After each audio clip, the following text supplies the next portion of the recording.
اعوذ باللہ من الشیطان الرجیم بسم اللہ الرحمن الرحیم نحمده ونصلی علی رسولہ الکریم اما بعد فاعوذ باللہ من الشیطان الرجیم بسم اللہ الرحمن الرحیم۔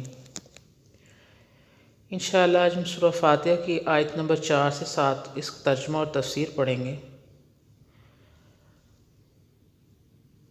ہم صرف تیری ہی عبادت کرتے ہیں، یعنی ایاک نعبد، ہم صرف تیری عبادت کرتے ہیں۔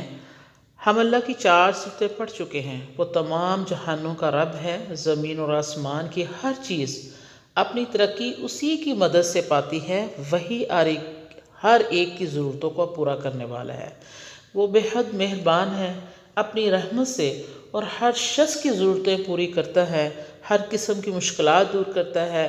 وہ رحیم بھی ہے، جو شخص اس کے حکم ماننے اور اس کے بتلائے ہوئے قانون کے مطابق عمل کرے وہ اسے اچھا بدلہ دیتا ہے، اور اس دین سے کوچ کرنے کے بعد اسے دوسری دنیا میں اپنی رحمت کے سائے میں جگہ دے گا۔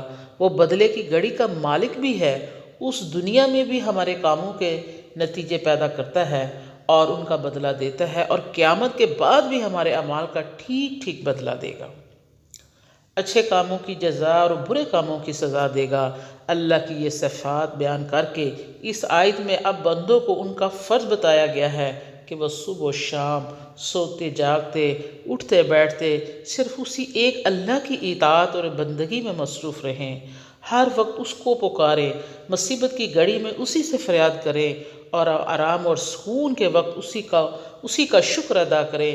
تمام جھوٹے معبودوں سے ہٹ کر صرف اسی کی عبادت کریں۔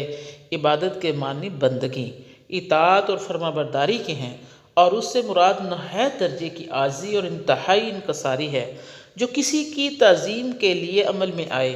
گویا ہر حرکت کرتے وقت انسان اللہ کی عبادت میں لگا رہے۔ اسلام نے عبادت سے صرف پرستش اور بندگی مراد نہیں لی، بلکہ عبادت میں بندگی کے علاوہ کامل اطاعت اور فرما برداری کو شامل کیا۔ مقصد یہ ہے کہ ہر انسان کام اللہ کے حکموں کے مطابق کرے اور کوئی بات اس کی مرضی کے خلاف نہ کرے۔ ایاک نعبد، ہم خاص تیری ہی عبادت کرتے ہیں اور آئندہ بھی تیری ہی اطاعت کریں گے۔ ہم اس بات کا اقرار کرتے ہیں کہ اس میں کسی اور کو شریک نہ کریں گے۔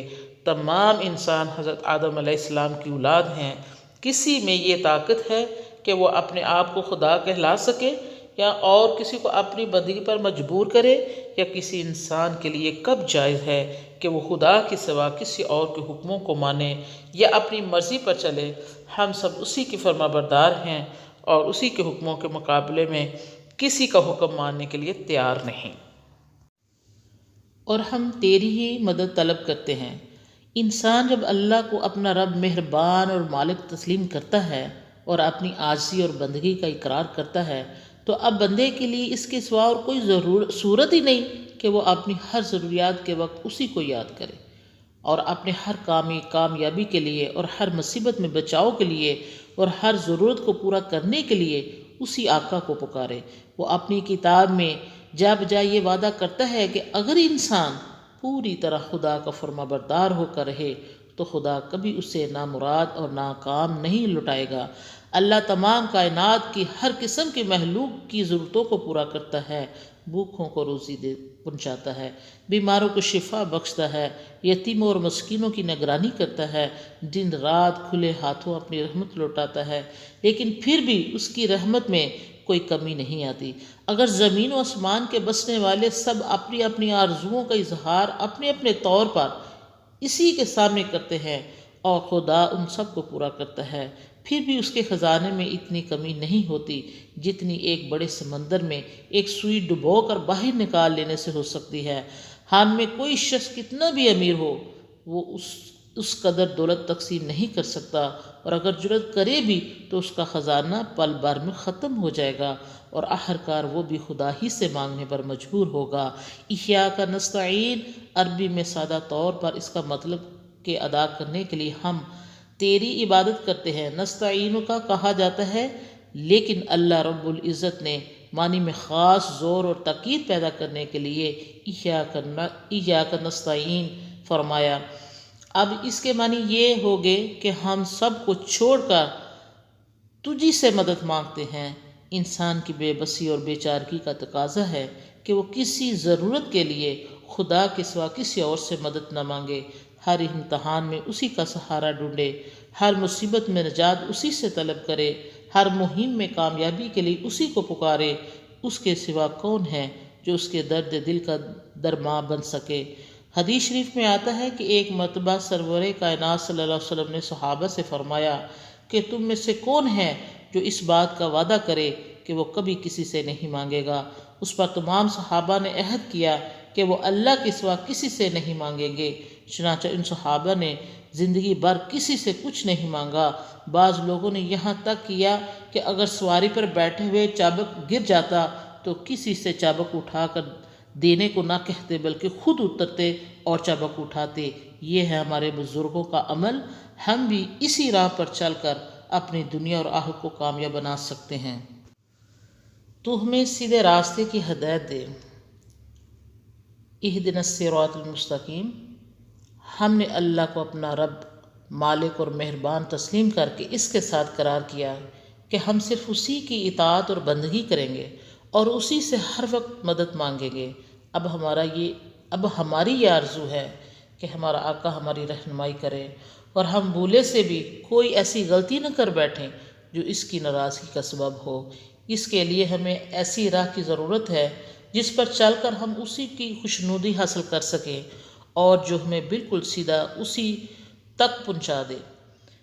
اہدنا الصراط المستقیم، ہدایت دے۔ ہدایت عربی زبان کا ایک بڑا جامع لفظ ہے۔ اس کے معنی ہیں کئی باتیں شامل ہیں: راستہ دکھانا، راستے پر چلانا، منزل مقصود پر پہنچانا۔ یعنی دعا یہ ہے کہ ہمیں اگر راستہ معلوم نہ ہو تو وہ دکھا دے، اور جو راستے کا علم نہ رکھتے ہیں انہیں اس پر چلنے کی توفیق بخشے، اور جب نیک راستے پر چل رہے ہیں تو اس پر قائم رکھ تاکہ اپنی کامیابی کی منزل کو پالے اور راستہ ہی میں نہ رہ جائیں۔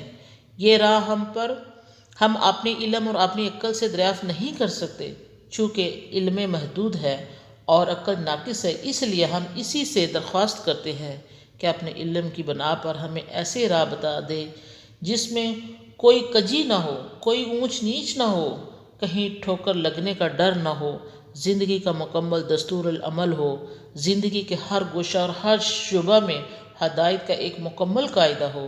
یہ دعا ہم جمع کر کے صیغوں میں اس لیے کرتے ہیں تاکہ ہر شخص کا ذاتی تعلق پوری امت سے قائم رہے۔ عبادت کرتے ہیں تو ہم سب مدد مانگتے ہیں، تو ہم سب ہدایت کی درخواست کرتے ہیں، تو ہم سب مل جل کر رہنے کی ایسی تعلیم اسلام کے سوا کہیں اور نہیں پائی جاتی۔ یہ دعا کس جامع ہے اور مکمل ہے۔ اللہ ہمیں سیدھے راستے کی ہدایت دے۔ کون سا ایسا وقت ہے جب انسان کو صحیح راہ اور درست طریقہ معلوم کرنے کی ضرورت نہیں ہوتی؟ کھانا پینا، لکھنا پڑھنا، چلنا پھرنا، خرید و فروخت، حکومت اور سلطنت کے کام، عدالت اور مقدمات کے فیصلے، غیر زندگی کا ایسا کوئی سا مسئلہ ہے جس پر انسان کو صحیح رہنمائی درکار نہیں۔ یہی وجہ ہے کہ اللہ تعالیٰ نے یہ دعا ہر نماز میں مقرر کر دی تاکہ صبح و شام، رات دن، ہر وقت انسان زندگی کے معاملات میں اللہ سے رہنمائی اور توفیق عمل طلب کرتا رہے۔ ہر مذہب نے اپنے ماننے والوں کو دعا کی تلقین کی ہے، مگر کوئی روٹی مانگتا ہے، کوئی طاقت کے لیے دعا کرتا ہے، کوئی دل کی روشنی چاہتا ہے، کوئی گناہوں کی معافی کے لیے دعا کرتا ہے۔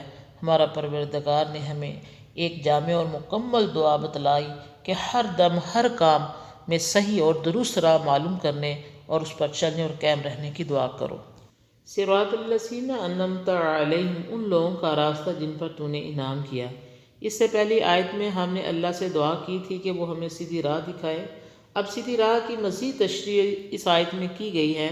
مکمل تعلیم اور ہدایت کی ساری باتیں قرآن مجید میں آ گئی ہیں۔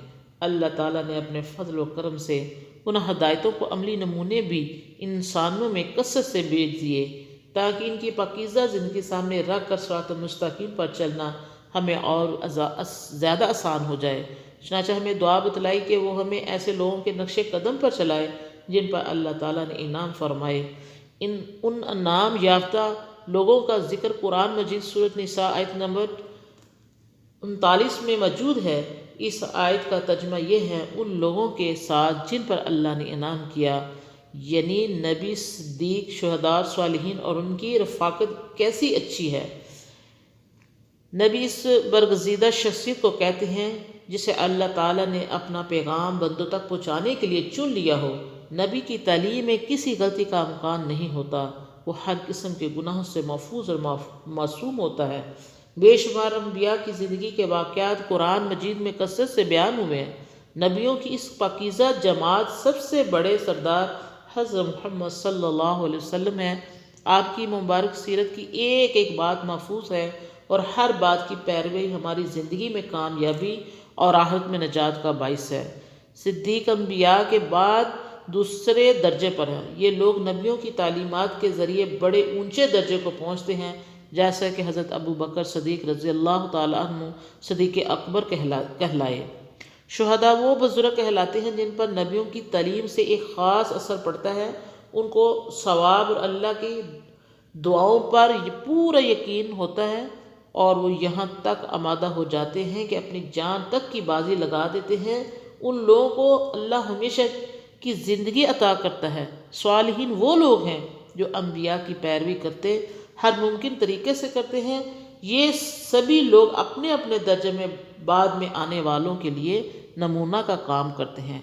اللہ تعالیٰ نے اس آیت میں فرمایا ہے کہ سیدھی اور درست راہ وہی ہے جس پر یہ انعام یافتہ لوگ چلے ہیں، انہی کے نقش قدم پر چل کر کامیابیاں حاصل ہوں گی۔ غیر المغضوب علیہم ولا الضالین، نہ ان کا جن پر غضب کیا گیا اور نہ ان کا جو گمراہ ہوئے۔